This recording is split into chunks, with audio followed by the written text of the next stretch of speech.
அன்பர்களே, நண்பர்களே, உங்கள் பாலுவின் இனிய காலை வணக்கம். இன்று அதாவது 16/6/2024 ஆனி மாதம் 2ஆம் தேதி ஞாயிற்றுக்கிழமை, தசமி திதி.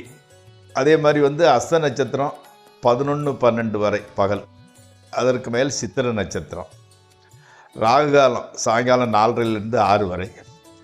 யமகண்டம் மத்தியானம் 12 1 வரை. நல்ல நேரம் காலையில் 7:30 to 8:30, சாயங்காலம் 3:00 to 4:30. அதே மாதிரி சந்திராஷ்டமம் கும்பராசிக்காரங்களுக்கு. இன்றைக்கி போட வேண்டிய கலர் பிங்க்கு அல்லது மெரூன், அந்த மாதிரி கலர் போடலாம். அதே மாதிரி அவாய்ட் பண்ண வேண்டியது ப்ளூ, பர்பிள் கலர். சாப்பிட வேண்டியது இன்றைக்கி இட்லி சாப்பிடுறது நல்லது. நண்பர்களே, இப்போது நம்ம நேற்று 7ஆம் வீடு பற்றி பார்த்தோம். இப்போ 7ஆம் வீட்டில் எந்த கிரகம் எப்படி இருந்தால் என்னங்கிறத 2-3 பாயிண்ட்களை பார்த்துக்கணும். 7ஆம் வீட்டுக்கு உண்டான கிரகம் நீசமாக இருந்து, அதாவது பலகீனமாக இருந்து, 2ஆம் வீட்டில் பாவகிரகம் இருந்தால் அவருக்கு 2 திருமணம். அதாவது 7 கூடியவன் பலகீனமாக இருக்கணும், 2ஆம் வீட்டில் பாவகிரகமாக இருக்கணும். அப்போ 2 திருமண வாய்ப்புகள் மிகவும் அதிகம். அதே மாதிரி 7ஆம் வீட்டுக்கு உண்டான கிரகமும் 10ஆம் வீட்டுக்கு உண்டான பரிவர்த்தனை, அதாவது கிரகம் மாறி இடம் மாறி இருந்தால் அவங்களோட 2 கூடியவனோட சுக்கிரனும் சேர்ந்து சுபகிரகம், அதாவது சுக்கிரன், குரு, சந்திரன், புதன், இந்த மாதிரி சுபகிரகமும் சேர்ந்து இருந்தால் அல்லது பார்க்கப்பட்டாலோ ரொம்ப யோகமான மனைவி கிடைப்பாங்க. யோகமானன்னா வாரத்திலேருந்து பால் பொங்குற மாதிரி பொங்கி வரும், அந்த மாதிரி அமைப்பு. அதாவது 7ஆம் வீட்டுக்கு உண்டானவன் 10ஆம் இடத்துக்குடையவனோட பரிவர்த்தனை இடம் மாறி இருந்து 2ஆம் வீட்டை பாவகிரகம் பார்க்க வெகு யோகமான வாழ்க்கை துணை அமையும். அதே மாதிரி 4, 7, 8, 4, 7, 10 அந்த கேந்திரஸ்தானம்னு சொல்லக்கூடிய அந்த 3 வீட்லேயும் பாவகிரகங்கள் இருந்து 7 கூடையவன் கெட்டு போய் இருந்தால் அவருக்கு திருமணமே நடக்காது. ஆமாம். அதே மாதிரி 7 கூடையவன் 7ல் இருந்து 7ஆம் இடத்தை எந்த கிரகம் பார்க்குறானோ அந்த திசையிலிருந்து பெண் வரும். அந்த மாதிரி மேற்கூடைய அதாவது 7ஆம் இடத்துக்குடையவனை எந்த பலமான கிரகம் பார்க்குறானோ அவன் கூட 4 கூடையவன் சேர அல்லது பார்க்க தாய் வழியில் திருமணம் நடைபெறும். 9 கூடையவன் சேர அல்லது பார்க்க தந்தை வழியில் திருமணம் நடைபெறும். நன்று. இப்பொழுது நம்ம ராசிபலன் நிகழ்ச்சிக்குள் செல்வோம். இந்த ராசிபலன் நிகழ்ச்சியை பார்க்கும் அன்பர்கள் தயவு செய்து சப்ஸ்கிரைப் செய்யவும், நண்பர்களுடன் பகிர்ந்து கொள்ளவும். நிகழ்ச்சிக்குள் செல்வோம்.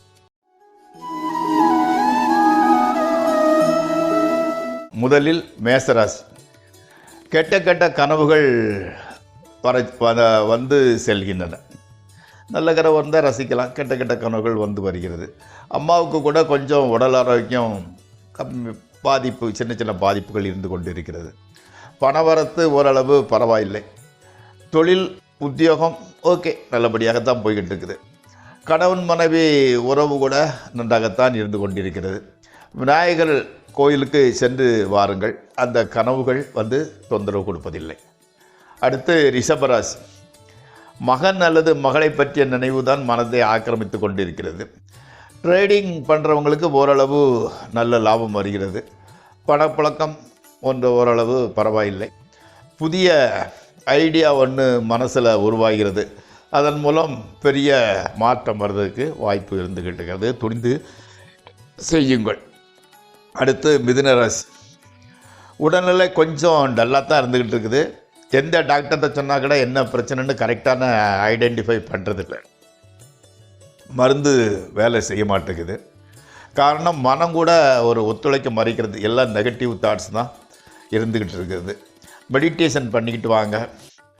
மாணவர்களுக்கு நல்ல பீரியட் இது. எது கற்றுக்கொண்டால் கூட மைண்டில் அப்படி பதிந்து போகிறது. பூமி சம்பந்தப்பட்ட தொழில் உங்களுக்கு லாபம் தரும். அடுத்து கடகராசி. மனோதைரியம் நல்லா அதிகரிக்கிறது. தம்பி அல்லது தங்கச்சிக்கு பிரச்சனைகள் கொஞ்சம் ஜாஸ்தி இருந்துக்கிட்டு இருக்குது. நீங்கள் தான் அதை ரெக்டிஃபை பண்ணணும். தன் மீது உள்ள அதாவது ஓவர் கான்ஃபிடென்ட் இருக்கு இல்லையா, அதிலேருந்து விலகி ஓரளவு எல்லாரும் கடவுளின் செயல் அப்படிங்கிற ஞானம் வந்து உங்களுக்கு வந்துட்டு எப்போ அந்த எண்ணம் வந்துமோ நீங்கள் மேலும் மேலும் முன்னேறுவீர்கள். அடுத்தால பணவரவு ஓரளவு பரவாயில்லை. உத்தியோகம் நல்ல முறையில் தான் சென்று கொண்டிருக்கிறது. அடுத்து சிம்மராசி. பேச்சை வந்து நீங்களாக குறைச்சிக்கிறீங்க. ஆமாம், வண்டி வாகன யோகம் வந்து ரொம்ப நல்லா தான் போயிட்டு அதில் எந்த பிரச்சனையும் இல்லை. குடும்பத்தில் உள்ள வயதானவங்களுக்கு ரொம்ப மரியாதை கொடுக்குறீங்க, அவங்க மேலே ரொம்ப பாசமாக இருக்கிறீங்க. நீண்ட முயற்சிக்கு பிறகு உங்களது மகன் அல்லது மகளுக்கு நல்ல வேலை கிடைக்குது. ஸோ பண பிரச்சனை எக்ஸ்ட்ரா வருமானம் வர்றதுனால ஓரளவு சரியாகி விடுகிறது. அடுத்து கன்னியாராசி. உடலில் வந்து பித்தம்னு சொல்லுவாங்க. அந்த பித்தம் வந்து ஜாஸ்தி இருக்கிறதுனால தலை சுற்றுறது, மயக்கம், இந்த மாதிரிப்பட்ட பிரச்சனைகள் உண்டாகிறதுக்கு வாய்ப்பு நிறைய இருந்துக்கிட்டு இருக்குது.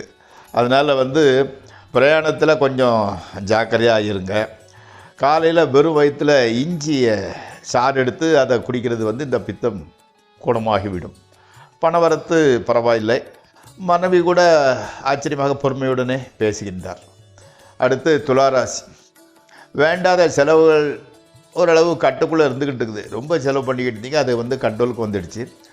கோவிலுக்கு அந்த போயிட்டு வரணும், புகழ்பெற்ற கோயிலுக்கு அப்படிங்கிறது மட்டும் கொஞ்சம் தள்ளிக்கிட்டே போகுது. அது இன்னும் சரியான சமயம் வரவில்லை. கணவன் மனைவி உறவு அந்யோன்யமாக இருக்கிறது. தொழில் உத்தியோகம் எல்லாமே நல்லபடியாகவே செல்கிறது. நல்ல பேர் கூட எடுக்கிறீங்க. ரிலேஷன் மத்தியில், வீட்டு பக்கத்தில் உள்ளவங்க, வேலை பார்க்க இடத்துலலாம் ஓரளவு நல்ல பெயர் கிடைக்கிறது. அடுத்து விருச்சிக ராசி. வியாபாரம் செய்வர்களுக்கு லாபம் நல்ல ஜாஸ்தியாக வருது. ஆன்மீக பெரியவர் ஒருத்தரை சந்திக்க வேண்டிய வாய்ப்பு கிடைக்கிறது. உத்தியோகம் பார்ப்பவங்களுக்கு மேல் அதிகாரிகளால் சின்ன சின்ன பிரச்சனைகள் கொடுத்துக்கிட்டு இருக்கிறாங்க. மனைவி கூட கொஞ்சம் கோபமாக இருக்கிறாங்க, திடீர்னு என்னென்னு தெரியல. பணம் தேவையான அளவில் வந்து சேர்கிறது. அடுத்து தனுசு ராசி. மெடிசனு, கெமிக்கலு, பிளாஸ்டிக்கு, அறநிலைத்துறை இந்த இடத்துல இந்த மாதிரிப்பட்ட டிபார்ட்மெண்ட்டில் உங்களுக்கு வேலை கிடைக்கிறது. பெற்றோர் ஆரோக்கியம் நன்றாக இருக்கிறது. மாணவர்களுக்கு நல்ல பிக்கப் ஆகிட்டு வருது அந்த எஜுகேஷன். தொழிலில் வந்து புதிய ஆர்டர்கள் வந்து உங்களுக்கு கிடைக்கிறது. அடுத்து மகர ராசி. வெளிநாட்டு தொடர்புகள் நன்மை பயக்கின்றன. மிகவும் மோசமான நேரத்தில் இருந்து ஓரளவு தப்பிச்சிட்டீங்க. இனிமேல் இந்த அளவுக்கு கஷ்டங்கள்லாம் வர்றதுக்கு வாய்ப்பு ரொம்ப ரொம்ப கம்மி. ஓரளவு நம்பிக்கை உங்களுக்கே தெரிகிறது. புதிய வீடு, நிலம் வாங்கலாம்னு நினைக்கிறீங்க. மனைவி அல்லது நண்பர்கள் எல்லாருமே உங்கள் மேலே ரொம்ப பாசமாக தான் நடந்துக்கிறாங்க. ஆமாம், அதே மாதிரி வந்து அவங்க ஓய்வுக்கு வந்து சின்ன சின்ன உடல் உபாதைகள் இருந்துக்கிட்டு இருக்குது. ஆனால் அவங்க வெளியே காட்டிக்கிறதே இல்லை. நீங்கள் வந்து அவங்கள கேட்டு அதுக்கு தகுந்த மாதிரி அதுக்கு என்ன ட்ரீட்மெண்ட் கொடுக்கணுமோ கொடுத்துக்கோங்க. அடுத்து கும்பராசி. உடல்நிலையில் பிரச்சனை. பொதுவாக வந்து அந்த ஓய்வு, ரெஸ்ட் எடுத்துக்கிறது வந்து நல்லது. அது மட்டும் இல்லாது சந்திராஷ்டிரமம் இல்லையா, அதனால் வந்து தேவையில்லாத பிரச்சனைகள்லாம் உங்களை தேடி வரும். அதை தவிர்க்க ஓய்வு எடுத்துக்கிட்டால் உடம்புக்கும் நல்லது, பிரச்சனைகளையும் தவிர்க்கலாம். பேச்சை கூட குறைச்சிக்கிடுங்க. சந்திராஷ்டிரமம் வந்து தேவையில்லாத பிரச்சனை உங்களது பேச்சின் மூலம் வர வாய்ப்பு இருக்கிறது. பேச்சை கம்மி பண்ணிக்கோங்க. அடுத்து மீன ராசி. மனைவியின் ஆரோக்கியத்தை நல்லா பார்த்துக்கிடுங்க. மனம் கூட கொஞ்சம் குழப்பமாக தான் இருந்துக்கிட்டு இருக்குது. மனதை வந்து இந்த விளையாட்டு, மியூசிக்கு, சினிமா இந்த மாதிரிப்பட்டதில் திருப்பி கொண்டுக்கிடுங்க. அரசியல் ஈடுபாடு உடையவர்களுக்கு நல்ல வாய்ப்புகள் தானாக தேடி வருகின்றன. மாணவர்கள், வியாபாரிகள், விவசாயிகள் ஆகியோருக்கு கூட நல்ல சமயம் இது. நண்பர்களே, இந்த ராசி பலன் நிகழ்ச்சி இத்துடன் முடிகிறது.